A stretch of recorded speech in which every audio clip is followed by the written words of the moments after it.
कंस के बारे में चर्चा की और आज जो है थोड़ा आगे जाते हैं। कंस जो है क्या करता है जब उसे पता चला उसे मारने वाला कोई तो जन्म लिया है, जन्म लेने वाला है, और जब ऐसा पता चलता है तो उसकी हालत क्या होती है, तो हम देख रहे थे। और कल देखा कि कंस जो है उसके कार्यकलाप क्या थे, वो इस समाज में जिनके साथ रहता था उनके संगी कौन थे, उनके मित्र कौन थे, उनके साथ क्या क्या करता था, ये हमने कल चर्चा की थी। और अभी हम आगे देखेंगे कि कैसे सुखदेव गोस्वामी जो है इसके बारे में और वर्णन करते हैं। एक जो कंस है अत्याधिक क्रूर व्यक्ति था, और ऐसा कहा जाता है कि जो व्यक्ति क्रूर होता है उससे मृत माना जाता है। जो क्रूर व्यक्ति को मृत माना जाता है उसके पीछे भी कारण है। तो उसके पीछे कारण है क्योंकि उसके जीवित रहते हुए भी, उसकी मृत्यु के बाद भी हर कोई उसकी निंदा करते रहता है। जो क्रूर व्यक्ति है जीते जी भी उसका निंदा करते हैं, लोग उसको बुरा कहते हैं क्योंकि वो बुरा है, उसकी निंदा करते हैं, उसके साथ रहने की इच्छा नहीं करते हैं, उससे दूर जाते हैं। और उसके मरने के बाद भी जो है वो लोग जो है उसकी निंदा करते हैं, और वो व्यक्ति मरने के बाद कहाँ जाता है, वो सीधा अंधतम नरक में जाता है। अलग अलग प्रकार के नरक होते हैं, अंधतम जो है, या फिर उसके बहुत सारी चीज़ें जो बहुत सारे नरक होते हैं, तो उनमें से एक नरक में जो है वो चला जाता है। तो इसमें कोई संदेह नहीं है, जो क्रूर व्यक्ति वो नरक में जाता है, इसमें कोई संदेह नहीं है, क्योंकि वो जघन्य काम करता है, ऐसा कार्य करता है जो किसी को पसंद नहीं है और जिसके कारण बाकी लोगों को तकलीफ होती है। तो इसलिए यहाँ पर सुखदेव गोस्वामी बोलते हैं कि कंस जो है क्रूर होने के कारण मृत के समान जो है माना जाता है। जनरली जो है जो व्यक्ति क्रूर है, कंस का छोड़िए, लेकिन अगर अभी भी अगर हम देखते कोई व्यक्ति क्रूर है, अगर वो जो है किसी के ऊपर अन्याय करता है तो ऐसे क्रूर व्यक्ति को कसाई माना जाता है। तो ऐसे कसाई को जो है कहा जाता है कि उसे ना, वो व्यक्ति जो है ना जिए और ना मरे। ऐसे कैसे, ना जिए भी और ना मरे भी, एटलीस्ट कुछ तो होना चाहिए, एटलीस्ट मरना चाहिए या फिर जीना चाहिए। हाँ, तो ऐसा क्यों कहा गया है, क्योंकि वो व्यक्ति जो है अब जी रहा है तो वो भी एक नारकीय जीवन है, और जब मरने के बाद जो है वो नरक में जाना होगा। अभी भी जो जीवन जी रहा है वो नारकीय है, और उसके मरने के बाद जो है वो कहाँ जाने वाला है, नरक में जाने वाला है। इसलिए वो नहीं जिया तो भी अच्छा है, और ना मरे तो भी अच्छा है, दोनों चीजें। यहाँ पे जी रहा है वो नारकीय जीवन है, मरने के बाद भी वो नरक में जाने वाला है और नरक में पड़ने वाला है। तो ये जो कंस है इसे जो है ज्ञान था, जो देहांतरण का जो ज्ञान उसके पास था, इसलिए जो है कंस जानबूझकर जो है देवकी का वध करने से अपने आप को रोक रहा था। कल हमने चर्चा की थी कैसे जो कंस है उसे भी वेदों का ज्ञान था, उसे भी शास्त्र पता थे, और इससे कारण जो है उसे पता था, सब फिलोसफी पता होने के कारण जो है, हालांकि मन के अंदर इच्छा थी कि जब देवकी का जो गर्भ है उसे मार दिया जाए या फिर देवकी को ही मार दिया जाए, लेकिन उसे ज्ञान होने के कारण जो है उसने अपने आप को रोक लिया।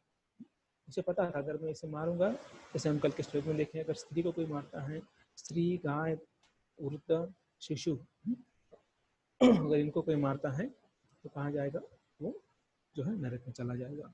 तो इसलिए जो है वो अपने आप को जो है नरक में जाने से रोक रहा था।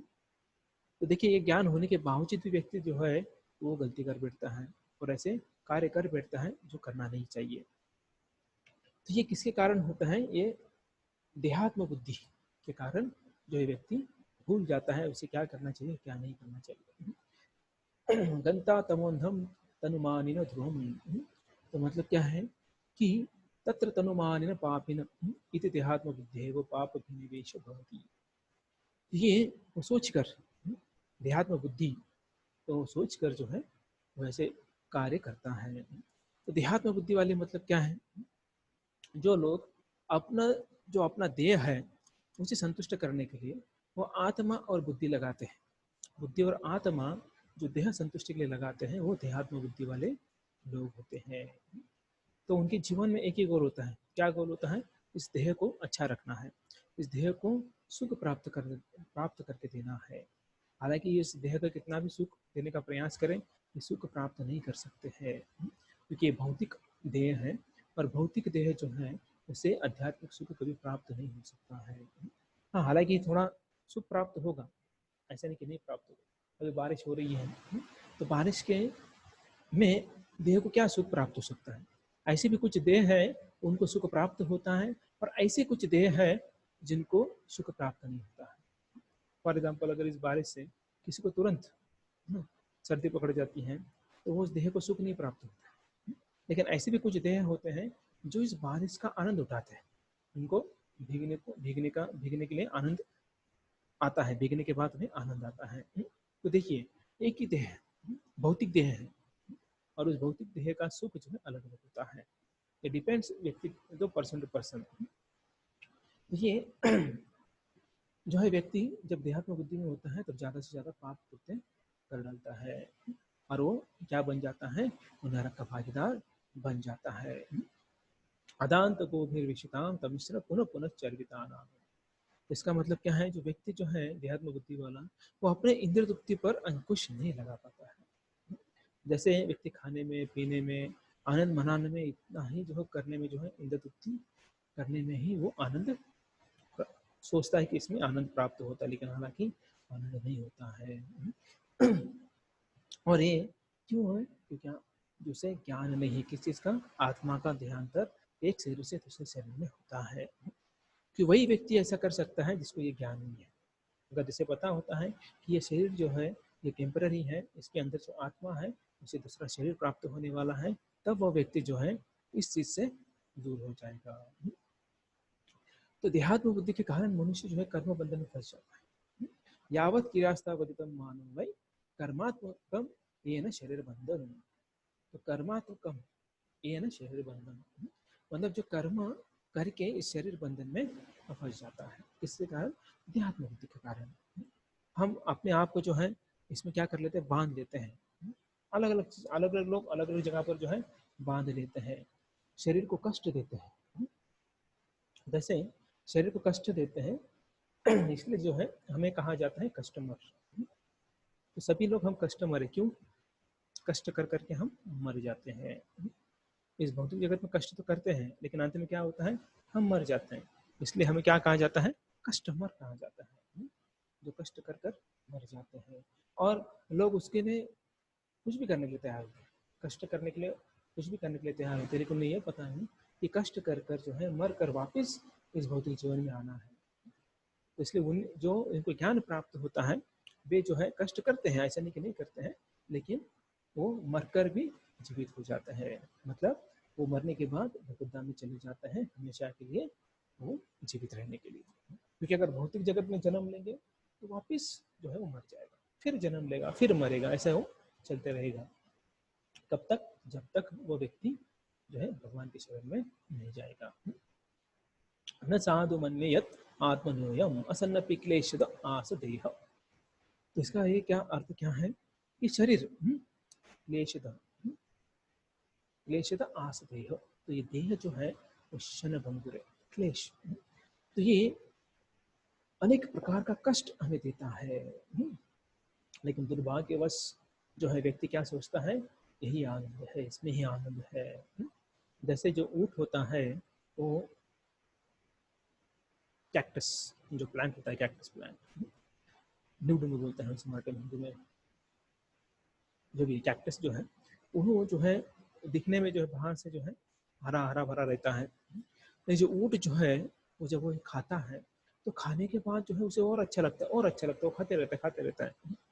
लेकिन हालांकि उस कैक्टस प्लांट में कुछ स्वाद नहीं होता है। तो स्वाद जो है ऊँट को कहाँ से आ रहा है? उसके जीवा से जो है रक्त निकल रहा है, उस रक्त का स्वाद जो है वो ऊँट को आ रहा है, और उसे लग रहा है कि वाह कितना गर्म है, कितना स्वादिष्ट है। खुद का खून पीकर खाकर जो है उसे उसका स्वाद अच्छा लग रहा है। तो लेकिन हालांकि वो स्वाद नहीं है। वैसे ही जो है जो ये क्षणभंगुर सुख के लिए जो कार्य करते हैं उन्हें भी ऐसा लगता है कि इस देह में ही सुख है। तो ये देहात्म बुद्धि पर जो आश्रित होते हैं वे लोग जो है इस कर्म बंधन में अटक जाते हैं। तो ऐसे लोग क्या सोचते हैं, क्या करते हैं? ये अब ये सब किसके बारे में चल रहा है? कंस के बारे में चल रहा है।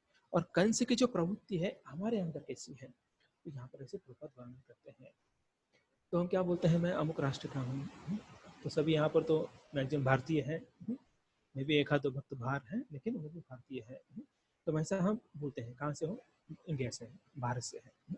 आज के दिन तो बहुत लोगों का राष्ट्र प्रेम जागृत हो जाता है, क्योंकि आज का दिन भी है ना स्पेशल है, 15 अगस्त।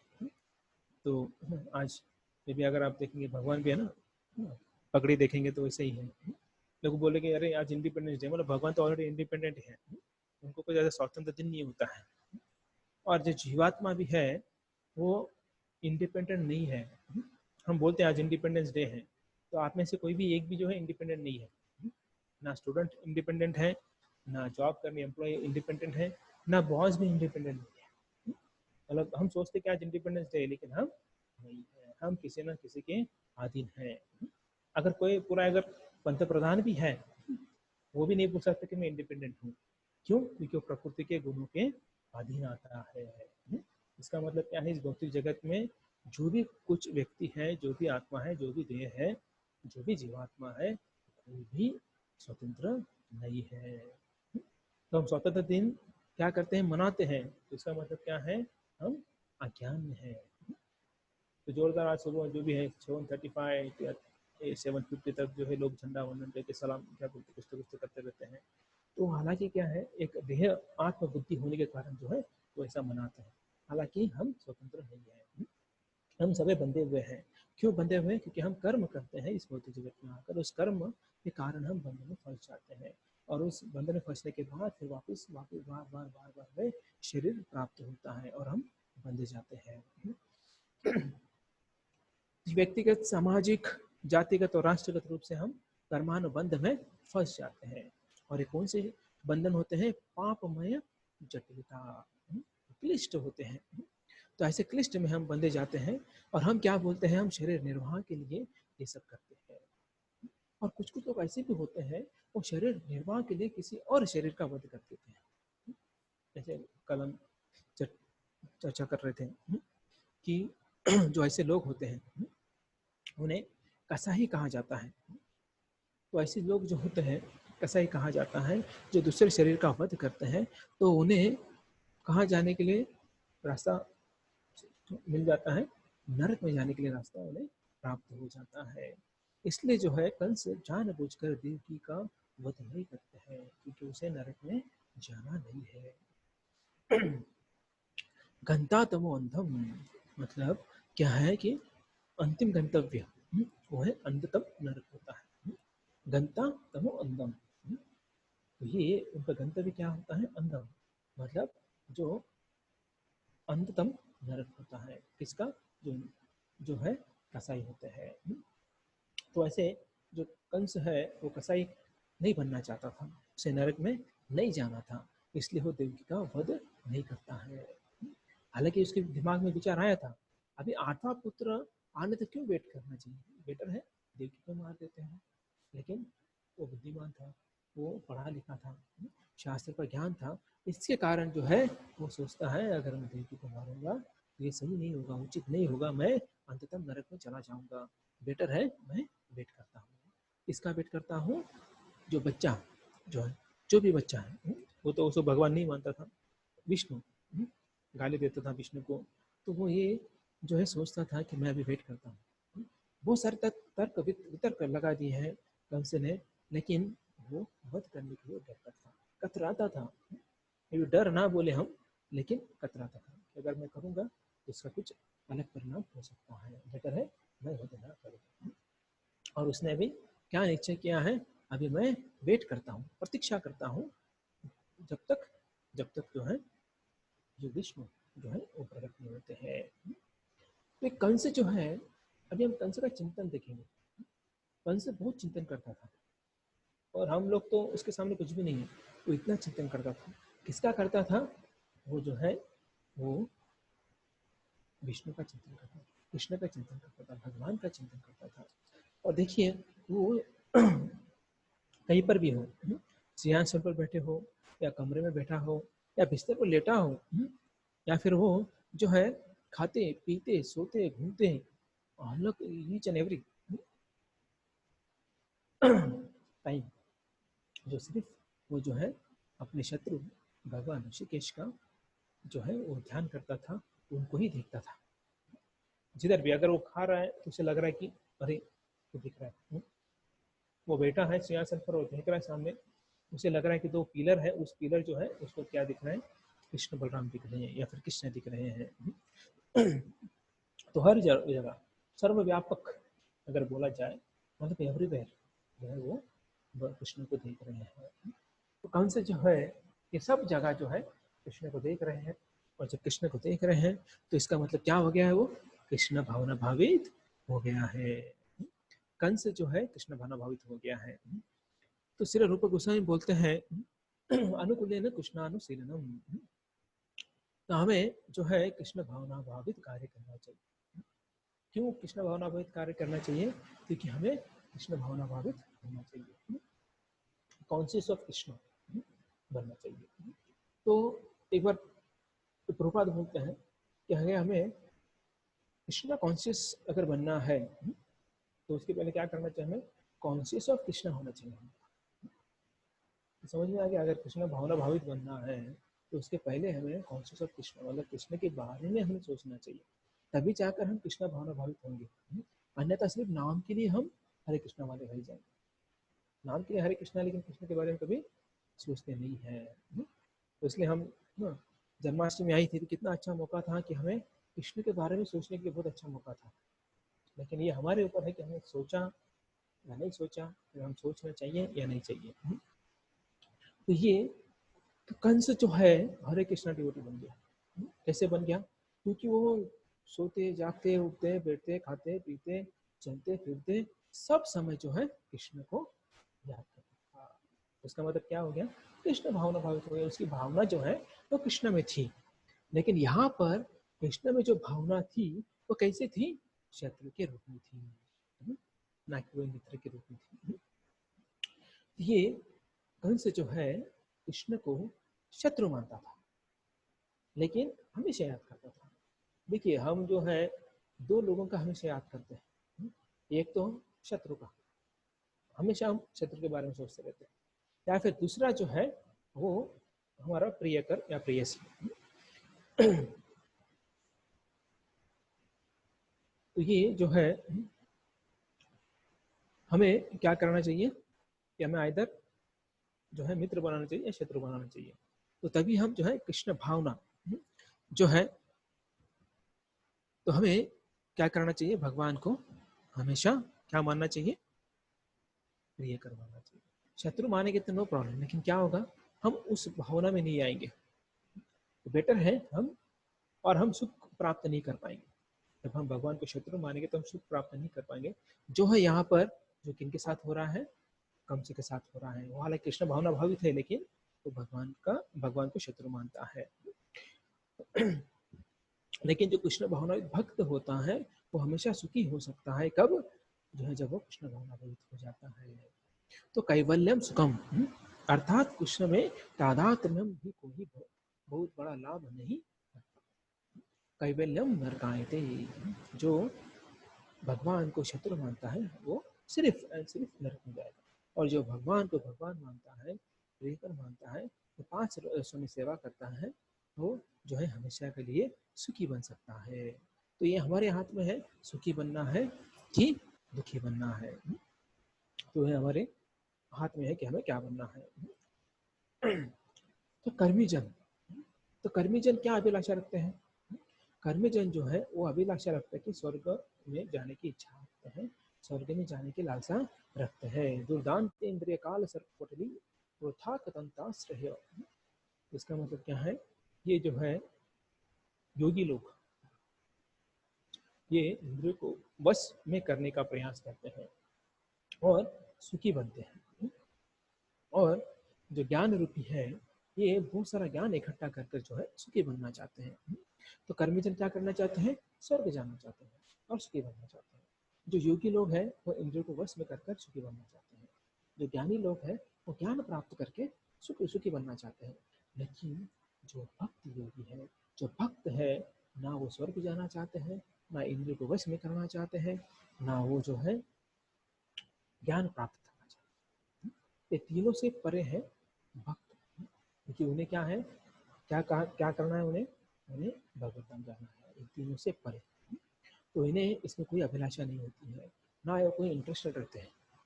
ऐसा कहते हैं कि सिद्धि जो है, सिद्धि मुक्ति जो है उनके सामने आकर हाथ जोड़ते हैं, बोलते चलो मेरे साथ। और भक्त क्या बोलता है, मेरे पास टाइम नहीं है। तो ऐसा भक्त होना चाहिए। सिद्धि मतलब अलग अलग प्रकार की सिद्धियां होती हैं, अलग अलग प्रकार की जो है वो प्राप्तियां होती हैं, अलग अलग इंद्रिय भोग करने के लिए जो ये सिद्धियां प्राप्त करते हैं लोग, तो ये किस लिए करते हैं कि उनको शरीर को सुख प्राप्त हो। लेकिन भक्त है उन्हें क्या बोलता है, हरे कृष्णा बोलता है, बोलता है कि मेरे पास समय नहीं है, आप मेरे पास ना आए। ये इन तीनों के पास कर्मी, ज्ञानी और योगी, ये तीन व्यक्ति जो सुख उपभोग करते हैं उसमें भक्त को थोड़ा भी इंटरेस्ट नहीं होता है। क्यों? क्योंकि वो अल्टीमेटली भगवान को ही सब कुछ मानते हैं और उनकी सेवा में ही सुख का अनुभव करते हैं। तो यहाँ पर कंस जो है वो बैठे सोते घूमते अथवा खाते बेचने का अनुभव करता है। क्यों अनुभव कर रहा है? क्योंकि उसे डर है कि मेरा ये सुख कहीं चला ना जाए। तो ऐसा क्यों लग रहा है? क्योंकि वो विष्णु आने वाले हैं और मुझे मारने वाले हैं। तो इसलिए जो है हमेशा वो चिंतित रहता है, चिंतन कर रहा है लेकिन पॉजिटिवली नहीं, नेगेटिवली चिंतन कर रहा है, जिसके कारण वो भगवान को स्मरण तो कर रहा है लेकिन जो है पॉजिटिवली नहीं। तो ये अभक्त जो है वो नास्तिक इस चेतना में रहते हैं।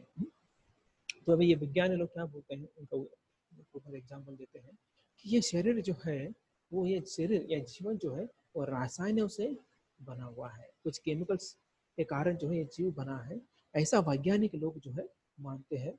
और उसके ऊपर कुछ पता ही नहीं है, इससे कारण जो है वो असली सुख प्राप्त नहीं कर सकते हैं।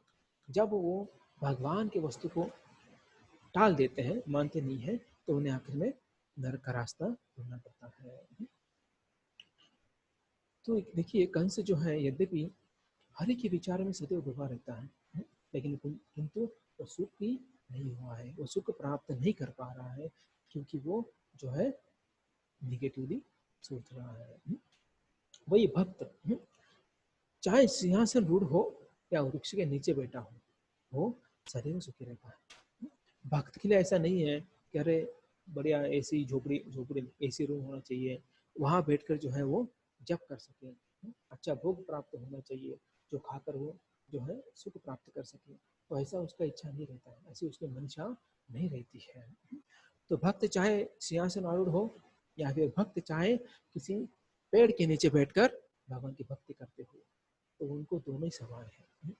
अगर आप देखेंगे जो प्रताप रुद्र राजा जो है वो राजा थे, फिर भी जो है वो भक्ति कर रहे थे। तो पुंडरिक विद्यानिधि वो भी बहुत अमीर थे, और वही जो है रूप गोस्वामी का अगर उदाहरण लेंगे, वो भी बहुत बड़े मंत्री थे, बहुत अमीर थे, लेकिन वहां पर भी वो जो है वो अच्छी भक्ति करते थे। लेकिन उसके बाद सब कुछ छोड़ दिया उन्होंने, और एक डेली एक पेड़ के नीचे बैठते थे। वो डेली एक पेड़ के नीचे बैठते थे। क्यों एक पेड़ के नीचे ही क्यों उन्होंने अपने झोपड़ी नहीं बनाया? क्योंकि उनको लगता था अगर मैं एक पेड़ के नीचे बैठ जाऊं तो आसक्ति हो जाएगी, और वो आसक्ति जो है वो अच्छी नहीं है। तो इसी कारण जो है वो डेली अलग अलग जो है पेड़ के नीचे बैठते थे और अपनी साधना करते थे। और कभी ऐसा नहीं बोले कि अरे मुझे दुख हो रहा है क्योंकि डेली मुझे अपना सामान उठाकर कहाँ जाना पड़ रहा है, अलग एक पेड़ के नीचे जाना पड़ रहा है, ऐसा कभी भी ना बोले वो। तो इसलिए वृंदावन में रहते थे और भगवान की अनुकूल सेवा करते हुए सुखी थे। तो ये फर्क है एक भक्त और अभक्त में। एक अभक्त जो है उनके पास कितना कुछ हो, फिर भी क्या बोलेगा, और थोड़ा होता तो। उसको अगर बड़ा से बड़ा इंक्रीमेंट मिले, अच्छे से अच्छे जॉब मिले, फिर भी क्या बोलता है कि थोड़ा और मिलता तो। या कोई बिजनेसमैन है, उसे कितना ही मिलता तो क्या सोचता है, और थोड़ा मिलता तो मुझे और थोड़ा इंक्रीमेंट मिल जाता, और थोड़ा बिजनेस मिल जाता तो अच्छा रहता। तो ये जो है अभक्त का जो है लक्षण है। और भक्त उसके पास हो या ना हो, तो विश्वम पूर्ण सुखाय थे, तो पूरे जगत जो है भक्त को सुखमय होता है। फिर कुछ भी हो, तो कोरोना का जो है ये चल रहा है महामारी वो हो, या विदाउट इसके कुछ जो भी है, इस दोनों स्थिति में जो है भक्त खुश रहता है, क्योंकि उसका ध्येय क्या है, उसका एक ही ध्येय है, भगवान की प्राप्ति करना है, भगवान की भक्ति करना है। तो ये फिर किसी भी स्थिति में, घर में हो, बाहर हो, पेड़ के नीचे हो, बंगले में हो, किधर भी हो, उसे क्या करना है, भगवान की भक्ति करना है।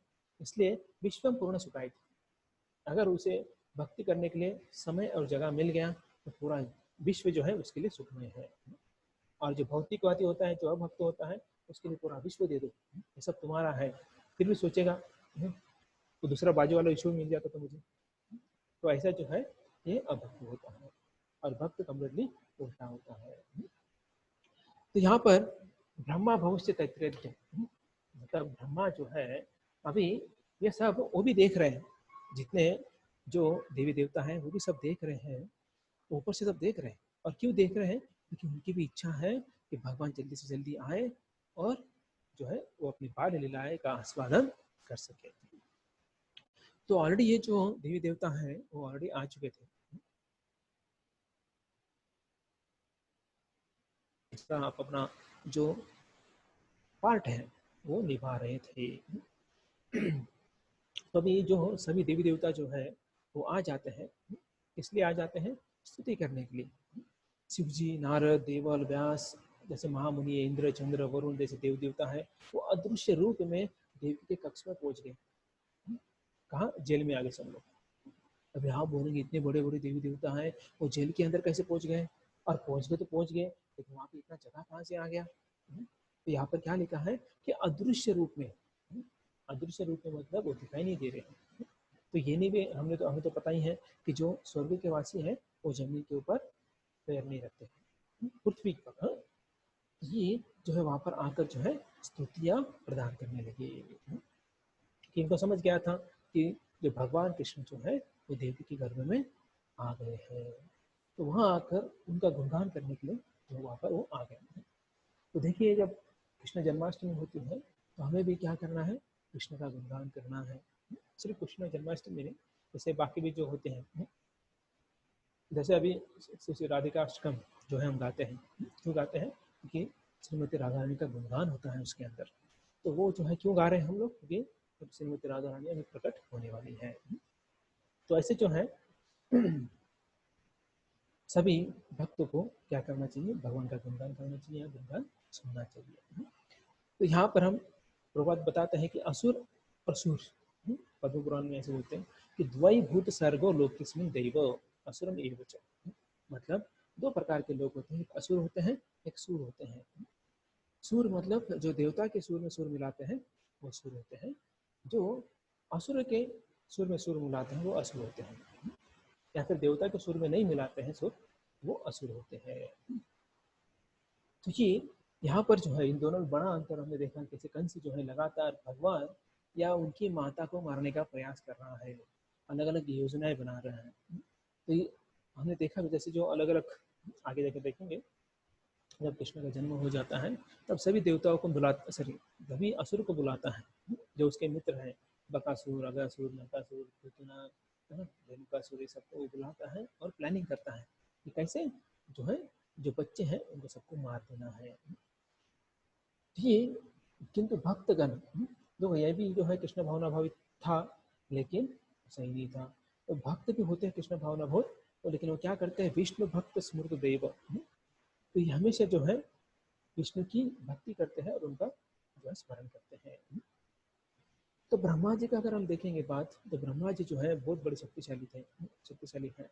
संपूर्ण ब्रह्मांड के सृजन का कार्य दिया गया है उन्हें, मतलब सेकेंडरी क्रिएटर है जो ब्रह्मा जी जो है इस पूरे सृष्टि के निर्माण करता है, लेकिन सेकेंडरी है, प्राइमरी तो कृष्ण ही है। तो ये स्वयं ब्रह्मा जी स्वयं उनका स्वागत करने आए हैं। अभी कोई बोल सकता है कि भगवान कृष्ण जो भगवान कैसे हैं, तो इससे भी पता चलता है हमें कि कृष्ण जो है भगवान है। कैसे? क्योंकि साक्षात ब्रह्मा जी आते हैं, शिव जी आते हैं, तो ब्रह्मा जी आकर स्वागत करने के लिए आए हैं, शिव जी जो है हमेशा उनका कीर्तन कर रहे हैं, और कीर्तन करते करते खुश हो रहे हैं। और नारद जी का तो क्या कहना, नारद जी तो हमेशा जो है नारद मुनि बाजाए बिना राधिका रमन नावे, तो नारद मुनि जो है हमेशा कीर्तन करते रहते हैं, हमेशा नारायण नारायण राधिका रमन राधे। तो भगवान के नाम में वो आनंद ले रहे हैं। हाँ, बीच में सेवा आता है तो सेवा करते हैं, सेवा हो गई वापस क्या करते हैं, कीर्तन करते रहते हैं। हमारा उल्टा होता है, कभी कभी हम कीर्तन करते हैं, सेवा तो दूर ही। तो कम्प्लीटली उल्टा है, नारद मुनि के उल्टा। ज़्यादातर बाकी चीज़ें करते हैं हम, थोड़ा समय कभी मिल जाता है तो हम थोड़ा भगवान का नाम ले लेते हैं, टाइम मिलता है तो ऐसा भी कभी कभी होता है कि टाइम मिलता ही नहीं है और भगवान का नाम हम लेते ही नहीं है, या फिर टाइम मिलने के बाद फिर हम अपना देहात्म बुद्धि में चले जाते हैं। देहात्म बुद्धि की हम ऑलरेडी चर्चा की है कि हम आत्मा और बुद्धि को हमारे देह की संतुष्टि के लिए हम इस्तेमाल करते हैं। मौका मिला तो हम सो जाते हैं, मौका मिला तो हम दूसरा कुछ कर देते हैं। कि अभी सभी जगह जो है वातावरण इतना बढ़िया है, वो इसके लिए अनुकूल है, हमारे देह के लिए अनुकूल है, देह को आराम देने के लिए अनुकूल है, मतलब सोने के लिए बहुत ही अनुकूल है। तो ऐसे सिचुएशन में हम क्या करेंगे, सोना पसंद करें। लेकिन नारद मुनि जो है कम्प्लीटली उल्टा है, वो जो है 24 आवर्स जो है भगवान के नाम लेते रहते हैं और बीच में अगर समय मिलता है तो प्रचार करते हैं, इसके अलावा दूसरा कुछ नहीं करते हैं। तो नारद मुनि के बारे में बहुत सारे आता है, तो पूरा एकदम नारदीय पुराण में अगर चर्चा करेंगे तो बहुत हम चर्चा कर सकते हैं, लेकिन यहाँ पर नहीं जाएंगे ज़्यादा। तो इसलिए सनातन गोस्वामी जो है वैष्णव तोषणी में टीका करते हैं कि नारद आदिभिः, ये शब्द का अर्थ है कि नारद तथा देवताओं के साथ सनक तथा सनातन मुनि भी थे वापस। मतलब सभी जो है आचार्य वो टीका करते हैं कि यहाँ पर देवी देवता आए और जो है अलग अलग जो आचार्य हैं उनके साक्षात्कार के अनुसार जो है वो आप अपना क्या है यहाँ पर टीकाएं दे रहे हैं। तो कंस देवकी को मारने की योजना बना रहा था, किंतु तो भगवान के आगमन की प्रतीक्षा कर रहा था। तो ये यहाँ पर जो है देवी देवता जो वहाँ पर आ गए, हालांकि कंस को पता नहीं था देवी देवता यहाँ पर आए हुए हैं, ये कंस को पता नहीं था। तो अभी देवता जो है वो अभी क्या करने लगे हैं, प्रार्थना है करने लगे हैं। अभी देवता तो अदृश्य है, तो ये कैसे पता चला, एक्चुअली ऐसा प्रश्न आ सकता है। देवता जो है वो कहाँ आ गए, जेल के अंदर आ गए, किसी को दिख नहीं रहे हैं, और देवता प्रार्थना भी बोल रहे हैं, तो यहाँ पर कैसे लिखा गया, क्योंकि जो व्यासदेव है साधारण नहीं है। तो व्यासदेव जो किसके अंश है, कृष्ण के अंश है, और कृष्ण कहाँ पर है, वहीं पर है यहाँ पर देवी देवता है, क्योंकि देवकी के गर्भ में कृष्ण है और बाहर जो है कौन है, तभी देवी देवता है। और ये जो है बोल रहे हैं तो कृष्ण को तो पता है, कृष्ण जो है सर्वज्ञ है, सर्वव्यापी है और अंतर्यामी है, क्योंकि देवताओं के भी हृदय में कौन बैठे हुए हैं, कृष्ण बैठे हुए हैं।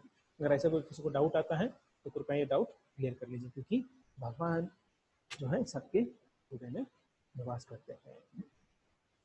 तो अभी देवता क्या बोलते हैं, सत्य व्रतम सत्य परम सत्यम सत्यस्य योनि निहितम च सत्यम सत्यस्य सत्यमृत सत्य नेत्रम सत्यात्मकम त्वाम शरणम प्रपन्ना।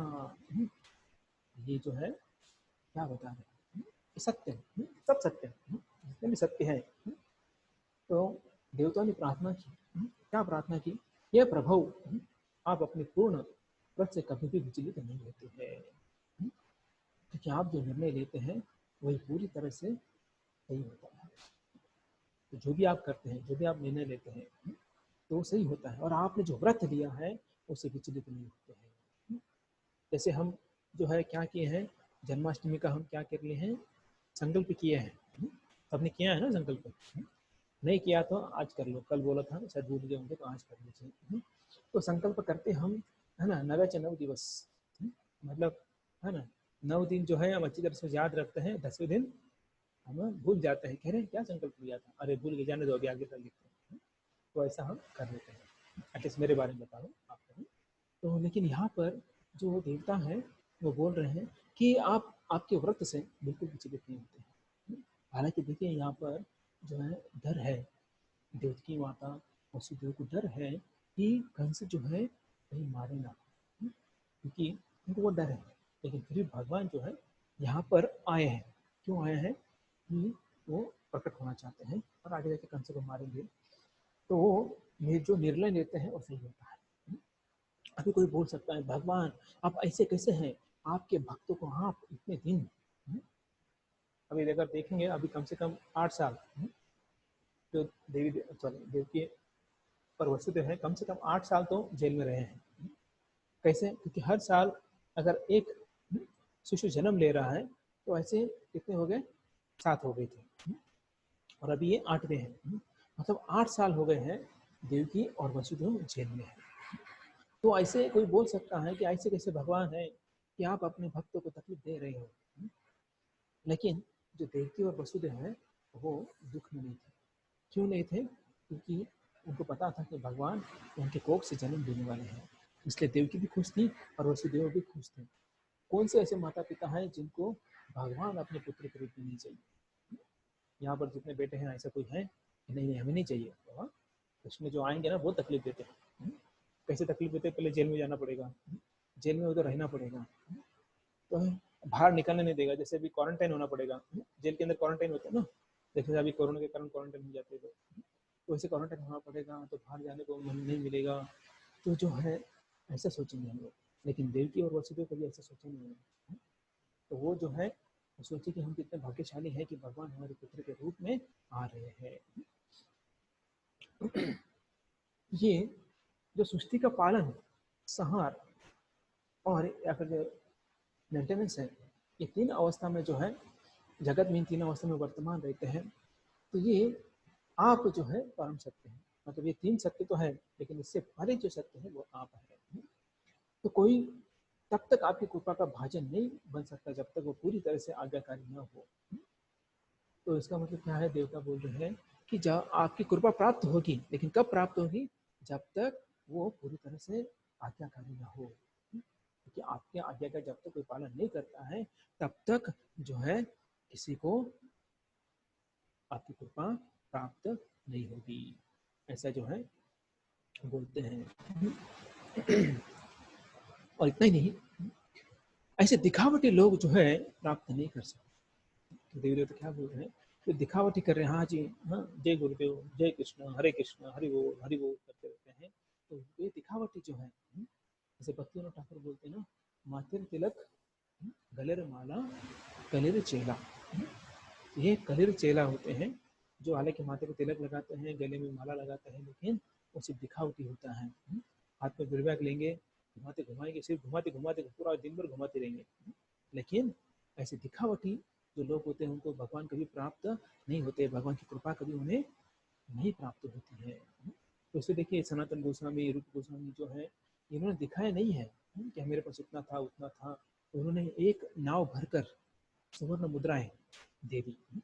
अगर एक, हम बिस्किट बोल सकते हैं, आजकल के बिस्किट होते हैं ना सोने के, वैसे एक नाव भरकर, बोट भरकर उन्होंने दे दिया। अगर आज होती इतने एक नाव भर तो क्या करते हैं, ठीक ना? सोना भी आज इतना महंगा हो गया है, तो इतना होता तो हम कभी छोड़ते नहीं, तो वो सोने के साथ साथ हमारा हृदय भी चला जाता। क्यों? क्योंकि इतना वो महंगा है।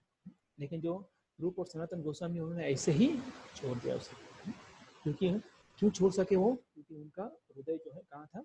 भगवान के चरणों में था, इसे कारण वो छोड़ पाए। तो अगर हम किसी आसक्ति को छोड़ नहीं पा रहे, इसका मतलब क्या है?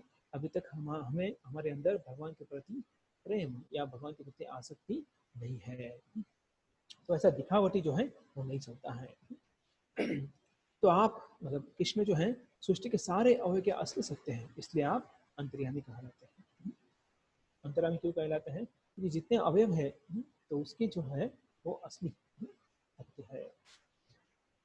कृष्ण जो है सभी पर समभाव रखते हैं, कोई भेदभाव नहीं करते हैं, पार्सिलिटी नहीं करते हैं। और इसके बारे में हम चर्चा कर चुके हैं, और भगवत में भगवान बोलते हैं कि मैं जो हूँ सबके लिए समान हूँ।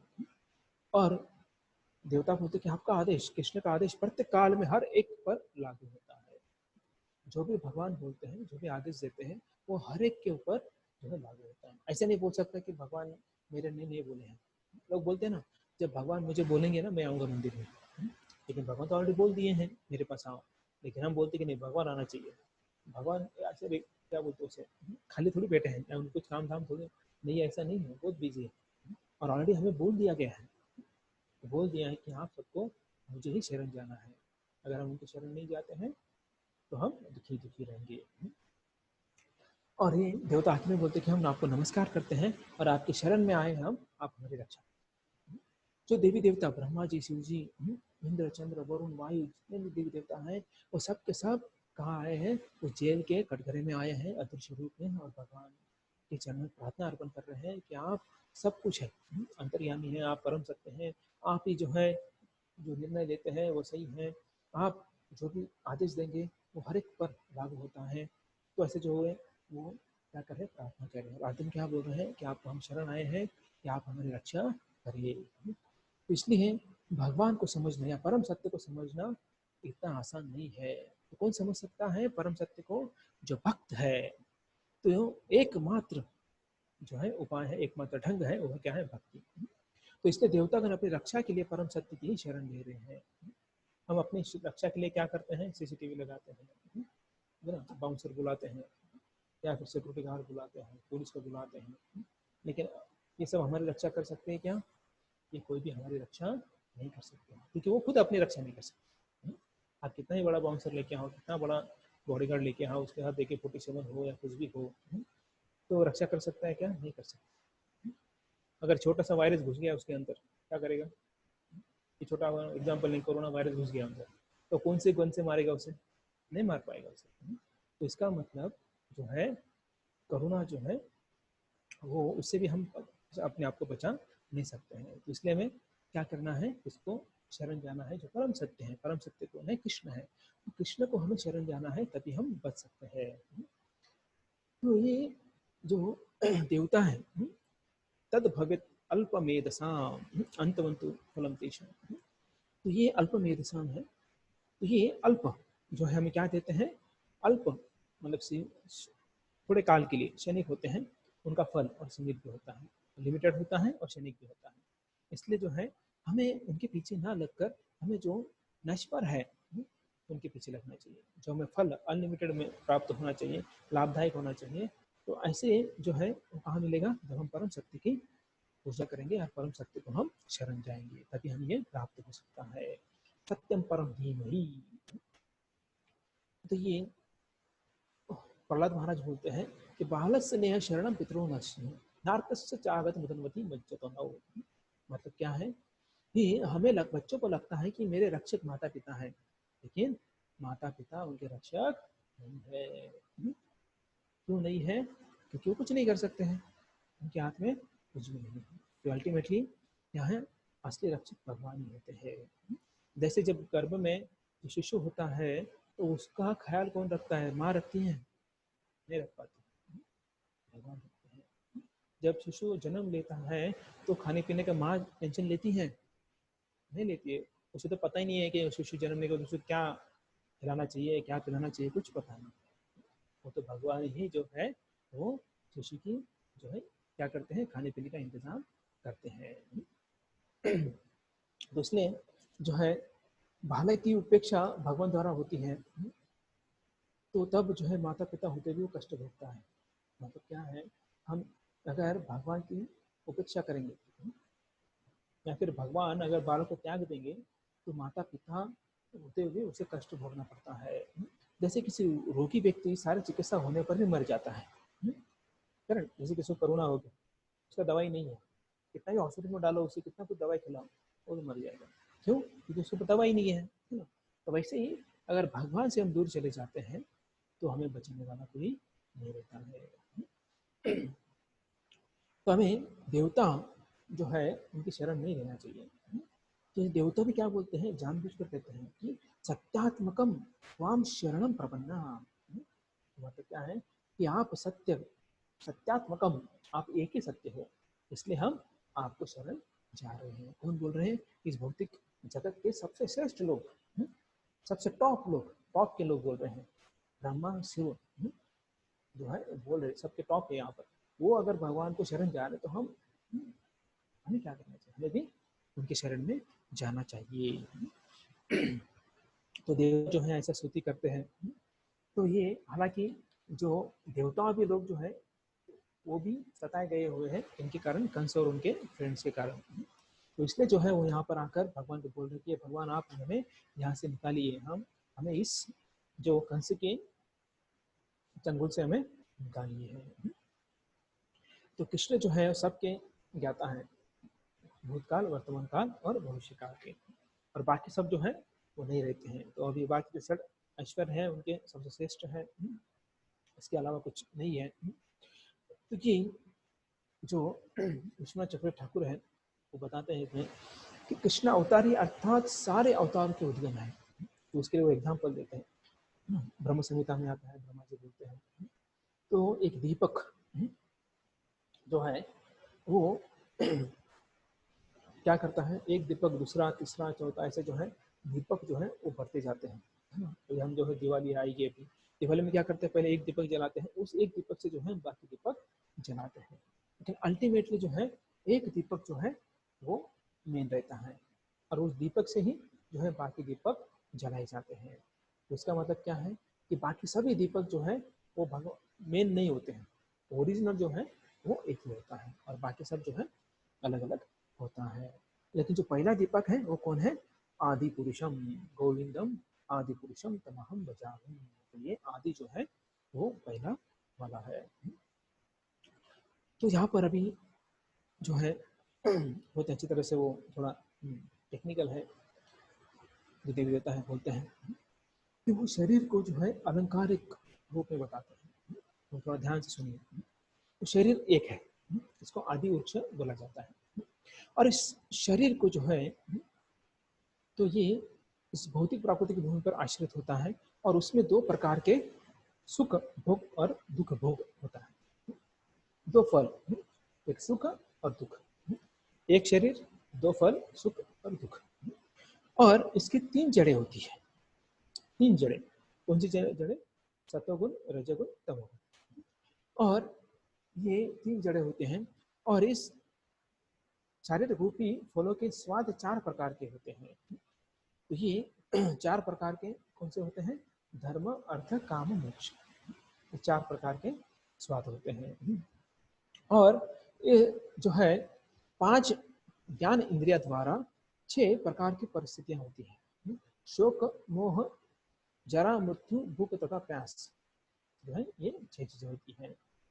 और इस वृक्ष के छाल में सात परतें होती हैं, तो साल के सात परतें होती हैं, मतलब सात कवरिंग होते हैं, त्वचा, रक्त, पेशी, वसा, अस्थि, मज्जा तथा वीर्य, ऐसे सात जो है ये लेयर होते हैं। और ये सात लेयर के बाद जो है वृक्ष की आठ शाखाएं होती हैं, जिनमें पांच स्थूल तत्व होता है और तीन सूक्ष्म तत्व होता है। तो ये क्या होता है, स्थिति, जल, पावक, समीर, गगन, मन, बुद्धि और अहंकार, मतलब पंच महाभूत और मन बुद्धि अहंकार, ऐसे जो है आठ जो है शाखाएं होती हैं। और इस शरीर रूपी वृक्ष में 9 छिद्र होते हैं, कौन से हैं, आंखें, कान, नाक, मुंह, गुदा, जननेंद्रिय, तो ऐसे जो है 9 जो है वो छिद्र होते हैं। और इसमें 10 पत्तियां भी होती हैं, जो वृक्ष है उसमें 10 पत्तियां हैं। तो ये 10 पत्तियां जो है वो क्या है कि ये जो है वायु होती है, 10 प्रकार की वायु होती है। और इस शरीर रूपी वृक्ष में दो पक्ष होते हैं, वो है आत्मा और परमात्मा। वैसे ये वर्णन यहाँ पर देवी देवता करते हैं।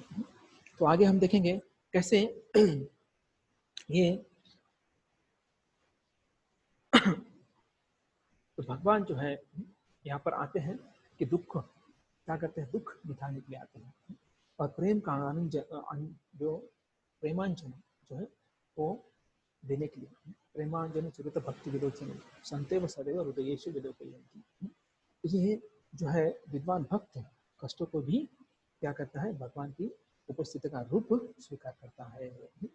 जब कोई भक्त कष्ट में होता है ना, वो देखता है कि भगवान तो भौतिक जगत की कलमश दूर करने के लिए आए। देखिए जब भक्त कष्ट में होता है तो वो सोचता है कि भगवान मेरे कष्टों को दूर कर रहे हैं, हालांकि बहुत बड़ा कष्ट आने वाले था, लेकिन भगवान की कृपा से जो है अब ये कष्ट जो है कम हो गया है। और ये कष्ट कम होने के कारण भक्त और खुश हो जाते हैं। फॉर एग्जाम्पल देखिए, फॉर एग्जाम्पल अभी कोई बुखार आ गया या पैर दुख रहे हैं, तो पैर दुख रहे हैं, कष्ट हो रहा है, तो वो भक्त जो है भगवान को गाली नहीं देता है, मतलब भगवान जन्माष्टमी इतना सेवा किया है, आपका तो जन्म बर्थडे मना रहे थे हम लोग और आपके कारण मुझे दुख हो गया, तो बड़ा दुख आने वाले था, भगवान उसे कम कर दिए हैं।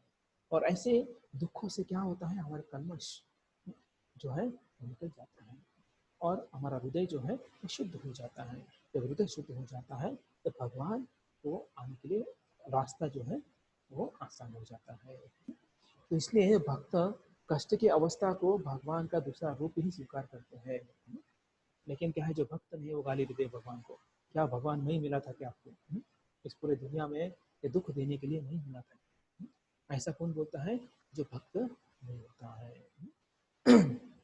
तो इसलिए तंतेनुकंपासु स मुक्षमानो, तो ये भक्त जो है क्या करता है, कष्ट जो है भगवान का महान मानता है। तो जितना भी कष्ट आता है तो वो भक्त क्या बोलता है कि भगवान ये आपकी कृपा है और मैं आपको धन्यवाद देता हूँ कि आप इस कृपा से जो है मुझे शुद्ध कर रहे हैं। तो ऐसा जो है हमारा भाव होना चाहिए। हालांकि हमारा भाव अभी ऐसा नहीं है, क्योंकि हम क्या सोचते हैं कि ये दुख आ रहा है, ये भगवान जो है मुझे जानबूझकर दे रहे हैं, हालांकि इसमें भगवान का कोई हाथ नहीं है। हमारे कर्म के अनुसार, हमारे प्रारब्ध के अनुसार जो है हमें दुख प्राप्त हो रहा है।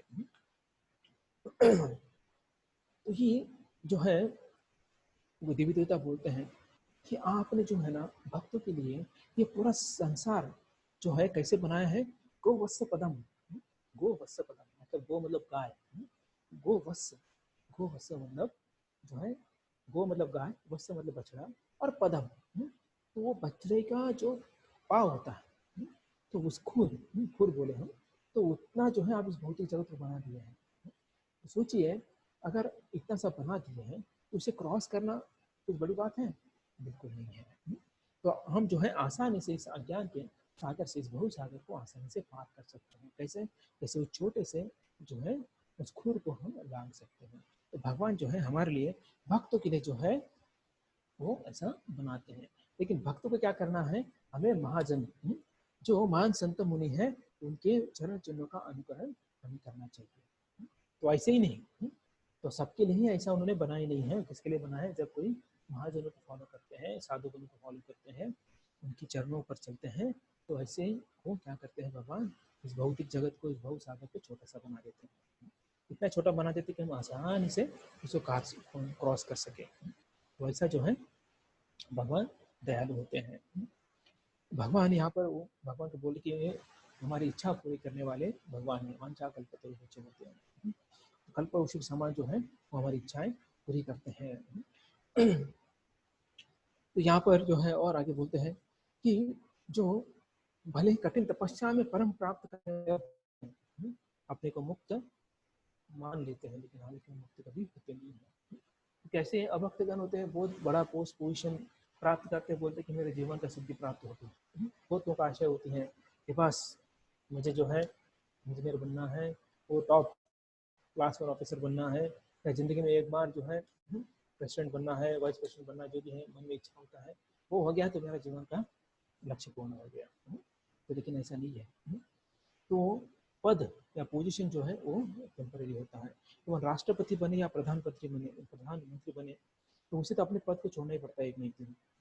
तो इसलिए यहाँ पर कोई भी पद जो है वो फिक्स नहीं है। तो इसे हमें पद के पीछे न भागते हुए हमें किसके पीछे भागना चाहिए, जो परमानेंट है उसके पीछे हमें भागना चाहिए, क्योंकि इस भौतिक जगत में कुछ भी परमानेंट नहीं है। यहाँ पर प्रभुपाद बोलते हैं कि जिसने श्याम सुंदर के कमल नेत्र तथा उनके दिव्य रूप को नहीं देखा, उसका जीवन व्यर्थ हो गया है। तो देखिए हमें क्या रखना है जीवन में, एक ही उद्देश्य रखना है कि भगवान के कमल नयन का दर्शन करना है, उनके चरणों की सेवा करना है, ही हमें हमारे जीवन का क्या करना है, लक्ष्य रखना है।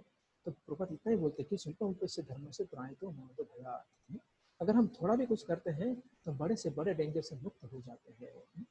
तो देखिए भगवान इतना कुछ हमें बता रहे हैं। तो भगवान जो है भक्तों के लिए जो है वो बहुत कुछ करते हैं, क्योंकि भक्तगण जो है वो बहुत जो है प्रिय होते हैं भगवान को। तो अगर कोई भक्ति मार्ग से च्युत हो जाते हैं तो वो अभक्त की तरह गिरते नहीं हैं, क्योंकि भगवान जो है उनकी रक्षा करते हैं। इसलिए भक्त जो है निर्भय होकर वो विरोधों के जो विरोधक है उनके मस्तकों पर विचरण करते हैं और भक्ति मार्ग में प्रगति करते हैं। इसका मतलब ये है कि भक्त के जीवन में बहुत सारे क्या आएंगे, दिक्कतें आएंगी, लेकिन वो जो है वो उसको साइड में करके उसको ध्यान न देके वो आगे बढ़ते बढ़ते बहुत सारे जो है दिक्कतें आएंगे। अगर फैमिली लाइफ में है तो बहुत सारी दिक्कतें आएंगी। पति अच्छा नहीं है या पत्नी अच्छी नहीं है या फिर माता पिता सपोर्ट नहीं कर रहे हैं या फिर समाज वाले सपोर्ट नहीं कर रहे हैं या बच्चे सपोर्ट नहीं कर रहे हैं या फिर संग नहीं मिल रहा है भक्तों का, तो ऐसे कठिन परिस्थितियों में भी भक्त जो है आगे बढ़ता है, वो रुकता नहीं है। क्यों? क्योंकि उसका लक्ष्य है भगवान की प्राप्ति करना है, भगवान की भक्ति ही प्राप्त करना है। तो हमें आशा रखना चाहिए कि इतने विपरीत होने के बाद भी हम एक दिन जो है एक मुकदमा जीत लेंगे, हमारा भी नंबर आएगा। तो इसलिए प्रपात बोलते हैं बस अगर आप जीवन में एक बार अगर शुद्ध नाम लेते तो भगवत धाम जा सकते हैं, तो हमें वो शुद्ध नाम लेना है। तो ये तब तो अगर भगवान के संपर्क में अगर हम रहते हैं तो भगवान के जितने भी ऐश्वर्य हैं वो हमारे लिए सदैव तैयार रहते हैं। तो ऐसे हमें जो है तैयार रहना चाहिए। और ऐसे जो देवी देवता जो हैं वे यहाँ पर प्रार्थना कर रहे हैं और वो बोल रहे हैं कि सत्वम में चेतवा दरितम निजम भवेत, मतलब सब कारणों के कारण प्रभु आप हैं। आपका जो दिव्य शरीर है वो गुणातीत न हो तो मनुष्य पदार्थ तथा अध्यात्म के अंतर को न समझ पाता। ये मतलब भगवान को समझना डिफिकल्ट है तब जब हम उनसे दूर जाए, लेकिन जब हम भगवान का आश्रय लेंगे, भगवान की भक्ति करेंगे तो भगवान को समझना बहुत आसान है। और भगवान को अगर हम समझ जाते हैं तो हम इस भौतिक जगत से मुक्त भी आसानी से हो जाएंगे।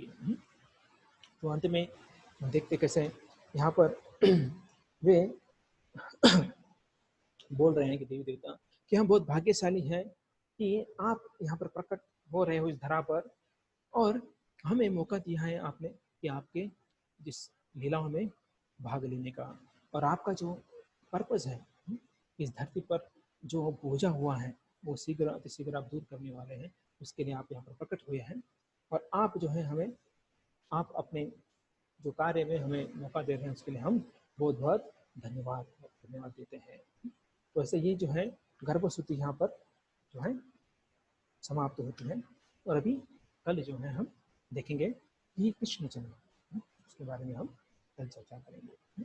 तो ऐसे जो है देवी देवता प्रार्थना करते हैं और प्रार्थना कर जो है भगवान का धन्यवाद देते हैं कि आप जो है यहाँ पर आ रहे हैं।